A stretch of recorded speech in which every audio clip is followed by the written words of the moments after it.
Hello, everyone. Welcome back to Toilets and Titles. My name is Justin Stevens. We're back with another off-season breakdown episode. This time, you guys, you see the blue, you see the white. You know that this is a special episode for me personally because I finally get to do the episode for my home team, my favorite team, the Indianapolis Colts. Before we get started with that, I want to introduce our guest for tonight, though. I'm going to start off with the guy right here beside me, Kevin Hickey of the Colts Wire. It's a USA Today branch. So the Colts Wire. Actually, we're going to be talking about that here in a little bit as well. But how can they find you on the Colts Wire there, Kevin? Yeah, so the website is coltswire.usatoday.com. On Twitter, we're at the Colts Wire. We do have a Facebook page, just Colts Wire, and then you can follow me at Kevin Hickey 11 on Twitter as well. Right on. So when I started getting into this Twitter world, not too awful long ago, but probably longer than I'd like to admit, the Colts Wire wasn't really a big thing, and it's slowly, progressively gotten to the point where earlier today I just typed in Colts NFL draft class, and it was one of the top to register up on the board. Nice. So you guys are definitely doing great work over there. You wouldn't be moving up like that if it wasn't if you weren't catching eyes for a reason. So the next guest, you guys know him. He's been on for now, I believe, his third season in a row. Cody Felger of Bring the Juice podcast.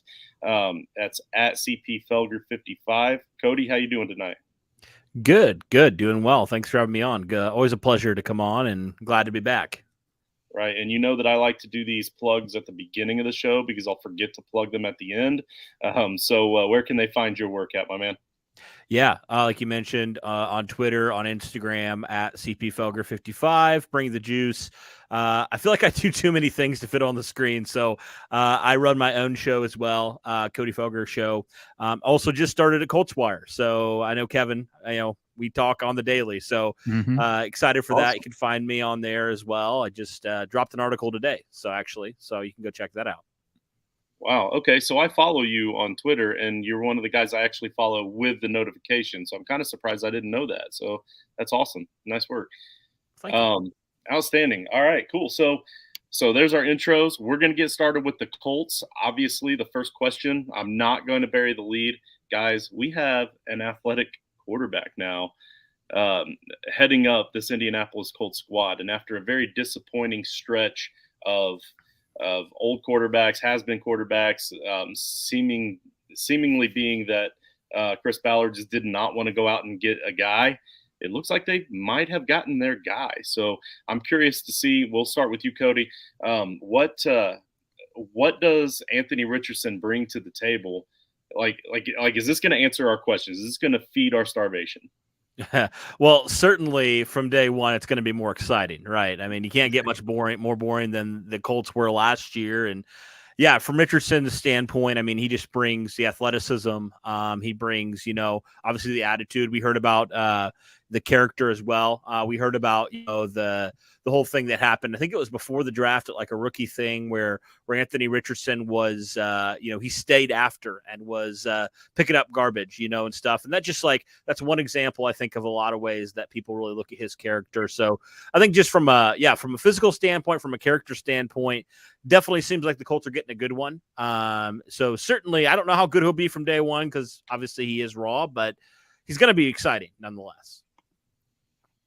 Outstanding. How about you, Kevin? Is there anything to add to that? Yeah, I mean, that Cody hit it right on the head. I mean, you're getting an exceptionally high character person, super inexperienced, which is obviously what most of the question marks have been around. Only 13 starts in his college career. That's definitely, a red flag of sorts. But, I think he's just now turning 21 years old. So he's super young, super moldable, has an extremely high work ethic.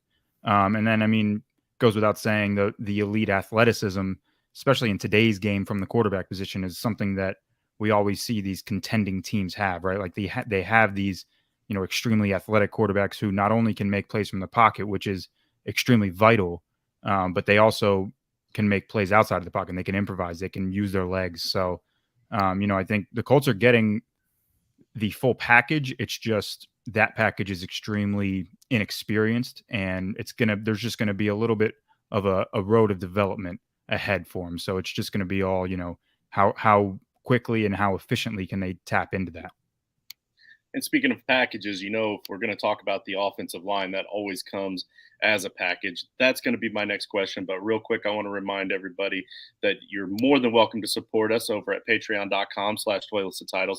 We greatly appreciate all the support that we've gotten over the years.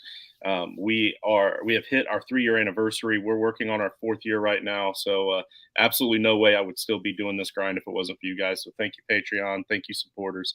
But that offensive line, guys, ranked 16th right now, according to PFN, heading into the 2023 season. And there were times last season where I kind of wished that they could have been the 16th best offensive line in the league. I know there were a lot of distractions. There were, unfortunately, Kelly had that horrible issue with his daughter, and Rainman slowly coming along. It seemed like there at the left tackle. We've got Quentin Nelson as the anchor. What do we have to look forward to this offensive line? Like what's going to happen to help make this team, this mold a little bit better? And I'll start with you this time, Mr. Hickey. Yeah, I mean, you got a couple moving parts, right? Obviously, we have the whole. Excuse me, sorry, mom's calling me. So you have the whole, who's going to play right guard, right? That's going to be a big question mark going into the spring practices, going into training camp. Right now, I think it's going to be Will Fries, just based on the personnel they have, based on the way they ended the season last year. So that's going to be a big question mark. And then, they really, really need Ryan Kelly to bounce back. They really need him to get back to, he doesn't even necessarily have to get back to his Pro Bowl form. Right. And I think it was, you alluded to, the tragedy of losing his daughter. How you come back and start playing football again after that, I have no idea. That's just something that no one ever wants to think about, something that, it's just it's a total tragedy, and something that I don't know how anybody bounces back from, let alone, coming back a month later and playing football. So, but they do need him to step up. He's here. He's the guy. He's the center. He's the longest tenured player on the roster. So, he needs to step up. And I know there were some trade rumors earlier in the season, but I guess he talked with Shane Steichen and Ballard, throughout the offseason, and they kind of, worked some things out. So, that, to me, that's the key. It's going to be, how does Ryan Kelly, first of all, bounce back, right? I think the last 2 seasons he's allowed like the top 2 most pressures and sacks from the center position. And then, also he's got to gel with a rookie quarterback. It's never going to be an easy thing. A lot of responsibility is going to fall on his shoulders, calling out, blitzers, calling out keys and stuff for his rookie quarterback, and making sure the offensive line's all on the same page. And then, obviously we're all going to be talking about Bernhard Raimann, 2nd year left tackle, didn't bring in a whole lot of competition for him.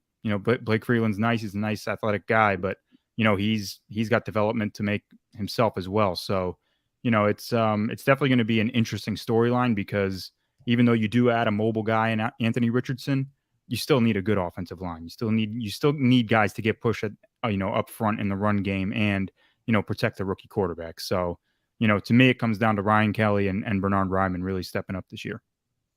Yeah. Sorry, go ahead. No, go for it. I totally agree with you. I think the big thing for me is how does Raimann look? Because, you really have, you've kind of fumbled the bag a little bit after Costanzo hung it up. You had a couple of years where you were trying to really figure out left tackle. You brought in Eric Fisher, you tried Matt Pryor out there. It didn't work. And, Raimann came in, and I think a lot of us expected him to kind of just sit behind and, maybe even have a red shirt year. But, after a couple games, he was thrown in there. And so, some good, some bad, but ultimately I think the good outweighed the bad. And, the Colts obviously feel comfortable enough with him moving forward at left tackle. And then he did put on, 15 pounds of muscle, which I think was huge for him, because that was kind of his big flaw last year was, the power rushers, his anchor, like those sorts of things that he really wasn't great at. He's super athletic, one of the more athletic tackles that you'll find, but he just needed to get bigger. He needed to get stronger. That's something that Chris Ballard said right after the season. We like Bernard. We thought he did some really good things, but he needs to, grow in these areas. And so I really do think, we do forget as well how new he is to the position, being a former tight end. This was his full first, really, he's still extremely raw. Obviously the games he had last year are very, very important for his development, but yeah, I think he is just still scratching the surface to what he can be at left tackle. And if you can solve that, I mean, that's huge. You just got your rookie quarterback. If you can get his blindside protection for the next 10 years or so, I mean, that's huge. So I think that's a big one. And then, you mentioned the right guard position as well. I think that's one that I'm going to be interested in. Emil Ekiyor, who you brought in, the undrafted free agent from Alabama. I think he has a real shot to compete for that right guard position. But I am interested because the Colts, Chris Ballard, he came from his mouth. He did say they're looking at maybe some offensive linemen. I know they brought in a guy or two already post-draft, but we'll see exactly if they do address that or if they want to kind of see how it plays out and maybe later on in the summer or something they decide to do that. But those are obviously the two biggest positions. And then I think just like what Ballard had said, like making, having your all-pro Pro Bowl players play like it. And that was just something that didn't happen last year. You mentioned Ryan Kelly. I thought Braden Smith, even though he had some moments, I thought he actually started playing really well. I thought he was their best lineman last year from top to bottom. But Quentin Nelson's got to get back to where he was. And I think just bringing in a new offensive line coach and Tony Sperano Jr. is just going – I think there's just like a new energy, hopefully, that he brings. Just something different, kind of similar to what maybe Nate Ollie did last year to that defensive line. And they turned out one of the better, sack performances from them we've seen in a while. So, maybe they just need that infusion of just a different voice in that room a little bit. You got the talent, you got the guys that have proven it. So just go out there and do it. And so that'll be the one thing I'm interested to see is like, can Sperano Jr. get some of these guys maybe either ascending to a new level or getting some guys back to where they, we're used to them playing at. Well, and also on top of the offensive line coach, we have other new coaching staffs as well. We very will likely see an all-new, totally different offense than what we've ever seen in Indianapolis, considering the athleticism now with the way that the quarterback is and with how stacked we are at running back and that sort of stuff. So this coaching staff, Shane Steichen, the Eagles ran the ball a lot last year. Colts fans are hungry for them to run the ball even more. So, and now that we have a mobile quarterback, I can definitely see play calling being a thing here. So, are we with the norm where we're all pretty excited about this Shane Steichen signing and the progression that we're looking for moving forward? Do you see any negative at all, Cody? It's too early to tell for me to say there's a negative. I mean, I just think I just wonder, like, can you change the culture? That's going to be the biggest challenge for Shane Steichen, I think, is like, can you change kind of what's been around here, where you haven't won a week 1 game in so long. You haven't won the division in so long. You haven't won in Jacksonville for so long. Like, I'm curious how he approaches that. And, how do you change the mindset of some of these guys a little bit who have been here and have been through it and have seen these things. I think that's kind of I'm going to be watching for sure. But on the surface, certainly, I do think that Shane Steichen is a good hire for Indianapolis, especially pairing with that rookie quarterback and Anthony Richardson. I mean, I think you get the best, I think, offensive-minded coach in terms of working with the quarterbacks that was available, and you pair him with the guy with the highest ceiling in the draft and Anthony Richardson. So I think it's definitely giving yourself the best chance to thrive. Kevin, anything to add? No, yeah, I mean, I'm in agreement there. I think Steichen was, probably top 2 of the options that you could have had. His work with the various quarterbacks just speaks volumes to, what the Colts wanted. They wanted a guy who was almost kind of a chameleon in the sense that he's going to mold his offense to whatever quarterback they get. And then I think along the way, they found out that, hey, this Anthony Richardson kid's, he's got lightning in a bottle here, right? Like, he can be one of those elite guys. There's going to be a road of development, obviously, but, that's really for any quarterback coming into the league. So, I loved the hire. I thought it was a great hire. I thought it was one of the top choices that they had.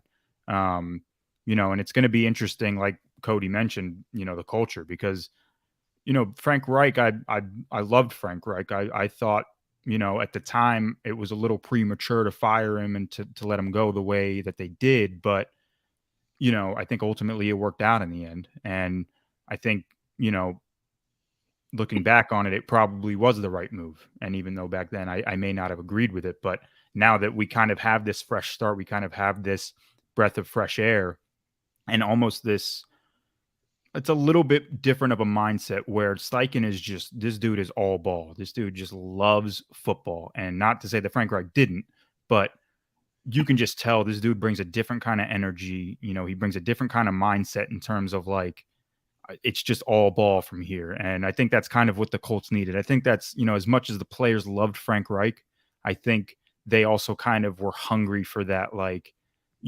every week we're going to go in, we're going to, step on people's throats and just put them into the ground. And I think that's the kind of energy that Steichen brings.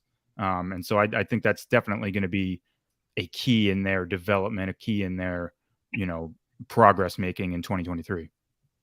Excellent. I love to hear that. I really love to hear that because I was kind of on the fence about them getting Anthony Richardson. I kind of felt like they could move back in the draft, or they could have waited a little longer, maybe got a Will Levis later on. But I'm slowly coming around to Anthony Richardson. And for one major reason, Shane Steichen coming into Indiana, he needs to understand that he's in Indiana now. So you need a couple of things to fit in. You need a guy on your roster with a name like Jim Bob Cooter to fit in Indiana. So you got that. And you need an AR on your hip at all times. And he now has Anthony Richardson on his hip at all times. So I feel like he's off to a great start here. But anyhow, we've been talking a lot about these rookies. We mentioned the athleticism of Anthony Richardson, the athleticism of Blake Freeland. I logged on a little bit earlier to pull up the draft class, so I didn't forget anybody or miss anybody. And when I did, it was kind of funny. It happened to pop up this image on Colts Wire with an author's name under it by the name of Kevin Hickey. So we'll start with you, Kevin, on this one. But from all accounts, and I'm hearing this from a lot of different fans, and I've done several of these offseason breakdowns, and so far everybody seems to be thinking that the Indianapolis Colts had quite possibly the most athletic draft class of the whole 2023 draft. And I can definitely agree with that. And with the inaccuracies that we're seeing or that we saw last season with Anthony Richardson, it's probably a good thing that we got that Josh Downs kid there in the third round to kind of go chase down those arid balls sometimes. So let's talk a little bit about the wide receiving group and what Josh Downs does. I'll start with you, Kevin, since this was your graphic here. So what do you got on the wide receiving group for this offseason? Well, first of all, shout out to Coley Cleary. He's our graphics guy for the Wired Network. Does an absolute great job making these graphics, putting them all together. So anytime you see one of those, cool little graphics that go out, it's them. That team does an amazing job, and I'd be remiss not to mention that. But yeah, the wide receiver room is going to be interesting. I mean, I'm a big Michael Pittman fan. I think he has the ability to be a number one. I think I like Alec Pierce's fit in this offense as a vertical guy, a vertical jump ball guy who can get down the field quickly, win those contested catches, kind of use him on the go, use him on the post routes. But then Josh Downs, I mean, I was surprised that they drafted him just in terms of the history of what Chris Ballard has done at the wide receiver position. They usually go for bigger guys. They usually go for almost raw in terms of route running, in terms of like the nuance of the position. They'd rather favor that upside over a guy like Josh Downs, who is smaller, 5'9", 171. You're probably going to stay in the slot the most of the time. But you want to talk about an absolute dog over the middle of the field. I mean, this guy catches everything. I think his sophomore year, 101 catches, junior year, 94 catches. I mean, this guy catches everything. And, he has the speed to take the top off the defense down the field if he needs to. I think he ran like a 4.48, extremely athletic. Like you said, I mean, you look at the relative athletic score numbers that this class puts together. And I mean, it's just green across the board. It's ridiculous. And I think what Josh Downs is going to be able to bring is, give credit to Matt Harmon of Reception Perception for this, but he kind of comped him to a Sterling Shepard. And being a Giants fan, that warms my heart. I love Sterling Shepard. I mean, you can talk about the mentality he has going over the middle, the nuances of route running in terms of not losing any speed out of your break, really getting in and out of your breaks, setting up leverage. Downs can do it all. He's, arguably the best route runner in the class, or at least one of them. And you combine that with his aggressive mentality at the catch point. It was a home run pick in the 3rd round. And I think, it was kind of funny after the draft, they did the with the next pick, and there's that meme floating around of, Josh Downs kind of like staring up with that, kind of like angry, pissed off look that he fell in draft. And he's kind of like, let's go. Like, we're ready to go. So, I mean, this guy can be an absolute menace underneath. And I think with his quick separation skills, and, you alluded to the accuracy issues that Anthony Richardson have, it was in that area of the field. So getting a guy who can win quickly, who has reliable hands, and who has an aggressive mentality at the catch point, it was a home run pick. I absolutely loved it. I thought he was going to go in the 2nd round. Yeah. Go ahead. Go ahead, Cody. No, I totally agree with you. I really do think that that Downs is honestly like the perfect complement to Pittman and Pierce and the outside. Pittman and Pierce, they can do a lot of that. The bigger body type of wide receivers, and Downs is kind of like a different kind of receiver that Ballard doesn't typically go after, or he hasn't traditionally.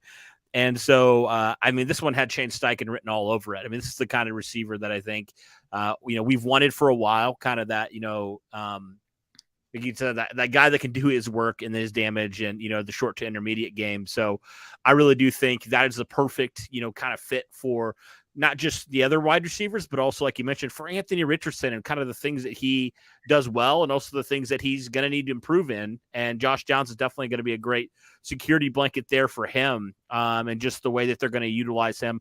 I'm really excited for that. I mean, I don't know. He was I think my favorite value pick in the draft by far, because I have no idea how he fell that far, but it's definitely going to be, I think, you're going to look and you're going to be like, oh my goodness, Josh Downs is going to be a major contributor from day one. And I really think him and Anthony Richardson, you already have seen it. You've heard about, him and Anthony Richardson thrown outside the hotel for 30 minutes, even before they were on the field together. So they're already building that chemistry. And I really think it's going to be a good match for what they want to do. And it's kind of interesting because it's like, Downs' strengths are kind of what Richardson's weaknesses, if you would say, are. So they're going to kind of hopefully, help each other out in that way. And don't be surprised at all, guys. And this may be a hot take, but like if Josh Downs is one of the top receivers for the Colts this next year, like I really do think he has that opportunity to maybe even lead the team in receptions, because you mentioned almost 100.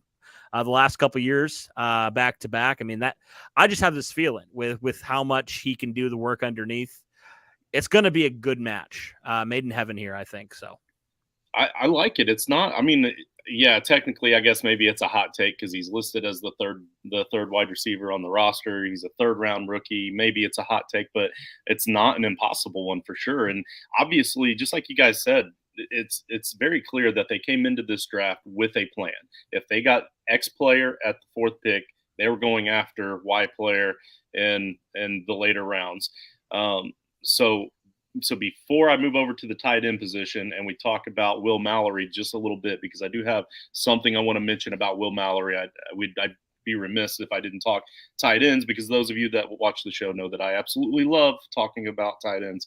But before I get to that, I want to make sure that you guys are hitting that like and subscribe button. Make sure you hit that bell for the notifications. If the Colts are not your favorite team, we either have already done or we're about to do a breakdown of your favorite team. So make sure you turn on those notifications so you can see as soon as they drop live. But when it comes to Will Mallory, what I see with Will Mallory is a tight end that's not exactly built exactly like the other tight ends on the roster. Somebody that might be a little bit more of a between the 20s kind of guy that might see a little bit more action than a 5th round tight end is normally typically used to getting. Am I off base with this at all, Cody, or is there something different that you see with Will Mallory? Yeah, I think you mentioned, he's the fastest tight end in the draft. He certainly offers something a little bit uniquely different, and I guess that does make me question, like, Kylan Granson's role. Like, did the Colts kind of feel like they can do more, in the receiving game, the yards after the catch, the vertical threat type of deal. But yeah, strictly from Will Mallory, like, I like what I see from him. Obviously, I kind of look at his time in Miami, and I'm kind of like, it nothing like pops off the screen to you, but like, you just get another guy with some traits, with some athleticism, and you just let, 5th round pick, right? You just let him go to work, and you let him kind of figure out his role in this offense. But I am just so intrigued to see where he fits in this tight end room. It's already such a packed room right now. So like, where does kind of his role serve? And does he have a spot on this roster? I'm not entirely sure. Yeah, I agree with that. And it's interesting that you brought up the Kylan Granson thing, because they both kind of play that, H-back kind of F, flex move tight end role. And Granson was a Frank Reich pick. So, I know Frank Reich was pounding the table to get Kylan Granson in I think it was 2021, right? Yeah. So, that's going to be interesting. That's going to be an interesting dynamic. This room is just so crowded. It's really hard to really pin down what this room is going to look like, because I think the biggest thing that they missed last year was a blocking tight end. Look, Jack Doyle may not have put together the most exciting stats or the most eye-popping numbers, but his ability as that 6th offensive lineman was huge. I mean, it was massive. And the Colts really missed that last year. And it's interesting because I always felt that Mo Alley Cox was a pretty good run blocker. I always felt that he was, he was able to move people. And to see him struggle the way he did last year, both as a receiver and a little bit more as a blocker, it was very surprising. And, I don't know if Jelani Woods is ready for that full-time Y role, but it's definitely going to be interesting to see where Mallory fits. I mean, this dude's extremely athletic, is extremely fast. We know that given Shane Steichen's offense and his affinity for running empty packages, there's going to be a tight end on the field. So, and there's going to be a tight end used in the receiving game. But how many snaps does he get? Because as intriguing as his traits are, intriguing as his athleticism is, a 5th round tight end, he's really going to have to make a mark on special teams to make the roster, in my opinion. And then, you're not going to give him more targets than Jelani Woods. So it really probably does come down to that battle between Kylan Granson and Will Mallory. So that's definitely going to be something interesting to watch. Yeah, very good. I'm excited to see it. Just like I said, I've always been kind of a tight end kind of guy. So I'm always watching that position on the field for sure. Something else I'm always kind of watching is, again, Cody Felger, and you recently had Isaiah Rodgers on. So I was fortunate enough to sit in on an interview with Julius Brents down at the Senior Bowl. A bunch of us from Toilets to Titles are going to be going down to Alabama every year for the Senior Bowl, and we were down there this year. We got to sit in on a lot of interviews and interview a lot of players, and Julius Brents seems like a genuine dude, just a dude. Like, I think there's a real possibility that he could play alongside Kenny Moore on the other side. But I also don't want to take away from Isaiah Rodgers.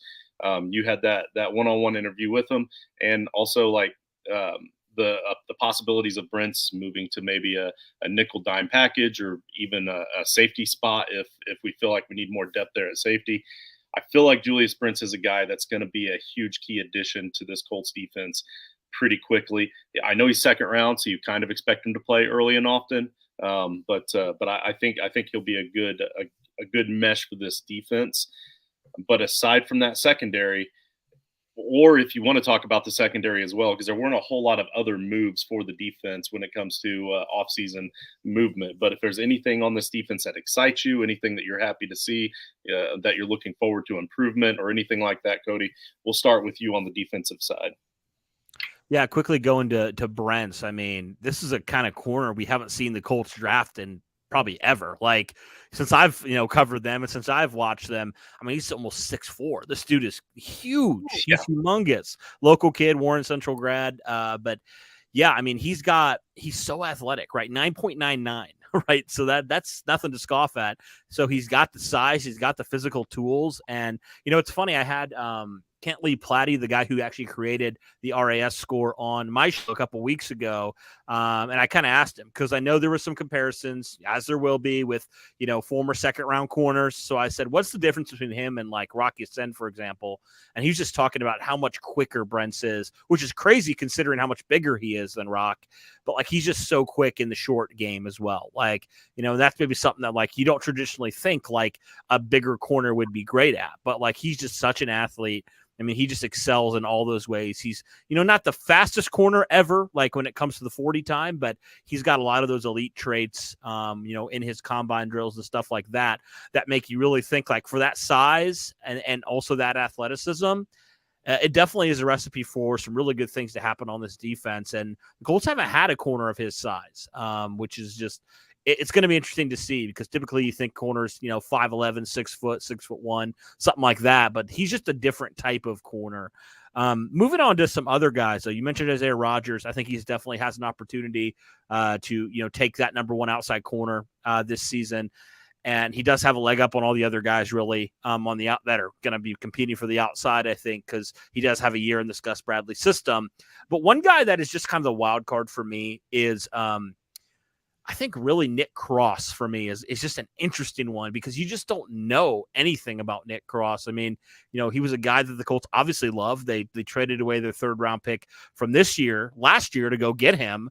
And they felt like he was a guy that was going to go, if he would have been drafted this year, he would have been maybe a second round pick. So it's so interesting. It's so strange how kind of his trajectory started and then ended for the season, where he came in and, he was the starter week 1 on the depth chart and he played 2 games, got benched. And then like, it was basically a redshirt year for him from there on. And so now with Rodney McLeod, leaving in free agency, like the opportunity is there for Cross to do it. I mean, guys, he's 21 years old. He was 20 years old last season. He doesn't turn 21 till, start of the season. So that's just absolutely crazy to me. So Colts have a lot of young, athletic DBs right now. You pair that Rodney Thomas, Julian Blackmon, all those other guys as well. I mean, this group, they've got a lot of athletic traits and they're all extremely young. Now, again, inexperience, which, we'll see how that works out. But on paper, I mean, the Colts are so athletic back there and so talented back there. Right on. How about you, Kevin? Aside from a healthy Shaquille Leonard, is there anything else that you would really love to see this season on this defense? Yeah, I mean, you'd like to see the pass rush take another step. I think we saw a lot of flashes under Gus Bradley. I think it's a more aggressive scheme. I think it's a more attacking front, and I like that. I thought we saw a lot of good flashes from Yannick's not here anymore, but 9.5 sacks from the Leo position, that's big. You need that. And I know his sacks were kind of like, if you watched the games, you would not assume that he had 9.5 sacks. Just because it felt like a lot of them were cleanup sacks, a lot of them were not instant wins almost. But still, sacks are sacks. So, taking that next step as the pass rush, and I think adding Samson Ebukam I think that's huge. I think it's going to be a great fit there. And I think they're going to get more out of him as a run defender. And that's kind of where Yannick Ngakoue really struggled. It's not necessarily that he didn't have the want to, but it didn't really matter because he gets washed away against the run. But Ebukam sets a better edge. And I think that's going to be important. And then you got Kwity Paye going into his third year. You got Dio Dangbo going into his third year.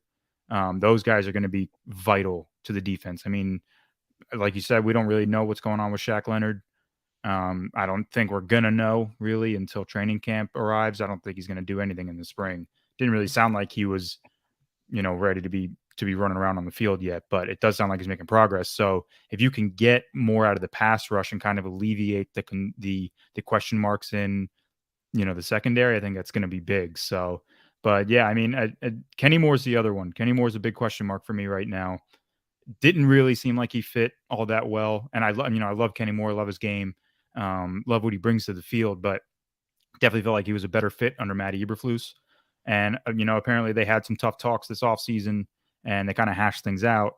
But, that's going to be a big question mark that they're going to have to answer because when Julian Blackmon stepped into that nickel slot role, when Kenny Moore was hurt at the end of last season, the defense, was almost better off for it. So, we'll see what happens with Kenny Moore if he can kind of fit a little better into that defense, it's going to make the secondary a whole lot better. But for me, the thing I'm watching is the pass rush. I think if they can take a step forward, that defense is going to go. Because I feel like they were pretty underrated last year. All the hoopla about the offense being terrible, rightfully so. That's what got all the attention. But Gus Bradley's defense was pretty good for the majority of the year, and then you just kind of get exhausted. Having to go through all that turmoil. The defensive side just gets gassed. At the end of the season. But they were a pretty good unit. So if they can make take a step forward as a pass rushing unit, I think they're going to be a force to be reckoned with. Very good. So with all the new expectations, the big expectations, I'm not saying that Colts fans are saying that the Colts are going to make it out of the divisional round or anything, but we are excited. Like, we've not been this excited about a new upcoming team here in Indianapolis for the last 3 years. So with these big expectations and with the failure of the last few years with the Indianapolis Colts, is Chris Ballard on the hot seat, do you think, Kevin? I want to say, yeah. I mean, I thought he was on the hot seat, towards the end of last season, especially with Jim Irsay, basically taking over all of the operations for the last 8 weeks. But it seems like he's not. It seems like Jim Irsay is giving him, the vote of confidence in the media and everything. And, I think Irsay is willing to see this Anthony Richardson thing through. So no, to answer your question, no, I guess he's not. I think what's really obviously the quarterback, obviously Anthony Richardson's development is going to directly correlate with Chris Ballard's future with the team, right? If he flops, Ballard's out, Steichen's probably on the hot seat, but we won't really know that for another 2 years, 3 years probably before we really know, whether they're actually making progress with his development. So I think the way they drafted and kind of the optimism that they've infused into the team, into the fan base, I think he's safe. If they go 4-13, I think there are probably going to be conversations had. Yeah. Just because I know Irsay says that they're not basing this next season on wins and losses, but you got to put a good product on the field. He's going to lose money. The team's going to lose money. He's not going to be happy if they're, losing 4 or 5 games at a time. So, right now, I don't think he is. Right now, I don't think Chris Ballard's on the hot seat, but will that be the case in December? I have no idea. But I think for right now, he's safe because I think Irsay is gonna let him see this draft class through. Anything to add to that, Cody? Always expect the unexpected with the Colts. That's what I've learned covering them. So even though Irsay says one thing, a couple months from now, and never know. So yeah, I mean, I agree with what Kevin's saying. I would say no for now, but if things go bad and if Richardson does not look great at all, maybe Jim Irsay presses the panic button a little bit sooner than maybe he initially thought. I mean, we saw that last year with him, how many times doing that. So yeah, that's what I would say. Overall, I agree with you, Kevin. And I, I did say, like, if the Colts go 4-13, I don't think Steichen's out. I don't think he's on the hot seat after this season. I'm just saying that might, start turning some stuff, sure, in Irsay's mind. So I think Steichen's going to be here for a few years. I think he's going to see through the development of Anthony Richardson. Obviously, if he hits, they're both safe. But if it's a disaster this year, there probably are going to be conversations had about, Ballard's future. Fair enough. All right. So final question is kind of a two-parter. First part is, as a Colts fan, what would you deem at the end of the season, if you look back on the season, what would you deem this to have been a bad season? Like, this just was not what I expected. This wasn't a good season. If we're at the end of the season, we're in late December, and we look back, what would have disappointed you as a fan? And then also throwing your Colts fandom out, what are your realistic expectations for this team for this season? So we'll start with you, Cody. Yeah, I mean, I think for me, the thing that would be most disappointing is if Anthony Richardson doesn't look different than he did, week 1, if he does start. So that would be kind of the big thing for me. It's just like, that's the big thing I'm monitoring is, how does Richardson look snap number 1 of his first NFL game to week 17? And if he shows no real tangible improvements, then maybe we got some issues. But and as far as the other question goes, I probably would say I'm hovering between 6 to 7 wins. I did like a schedule predictor, and I was like, I somehow got to 10 wins. I don't really know how I did that. And I was like, oh, I did not think I was going to get to that point. But I think there are definitely some very winnable games for the Colts. They have the 4th easiest schedule or something like that. So I think they definitely have some opportunities, and I think they're going to be in some really tight games. It's just ultimately, can they close those out? So I would say realistically, probably 6 or 7 wins is my guess. Yeah, that sounds fair. Kevin, back to you. Yeah, that's I'm in agreement with Cody, and it's difficult because you can't necessarily. I mean, I guess you could in some ways, but it's hard to quantify development, right? It's hard to quantify progress in terms of like, people are just going to look at the win-loss record, and that's how a lot of people are going to base their judgment off of. So,